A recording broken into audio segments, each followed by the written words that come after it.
శ్రీవారి సాలకట్ల బ్రహ్మోత్సవాల్లో భాగంగా గరుడ సేవలో స్వామివారికి అలంకరించేందుకు తమిళనాడులోని శ్రీవిల్లిపుత్తూరు నుంచి గోదాదేవి మాలలు తిరుమల చేరుకున్నాయి. ముందుగా తిరుమలలోని బేడి ఆంజనేయ స్వామి ఆలయం వద్ద పెద్ద జీఆర్ మఠానికి మాలలను తీసుకొచ్చారు.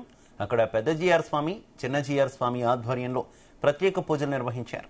అక్కడి నుంచి తమిళనాడు దేవాదాయ శాఖ శ్రీవిల్లిపుత్తూరు ఆలయ చైర్మన్ ఆధ్వర్యంలో మంగళ వాయిద్యాల నడుమ ఊరేగింపుగా గోదాదేవి మాలలను శ్రీవారి ఆలయంలోకి తీసుకువెళ్లారు. ఇక శ్రీవిల్లిపుత్తూరులో గోదాదేవికి అలంకరించిన మాలలను గరుడ సేవ రోజు స్వామివారికి అలంకరించడం ఆనవాయితీగా వస్తోంది.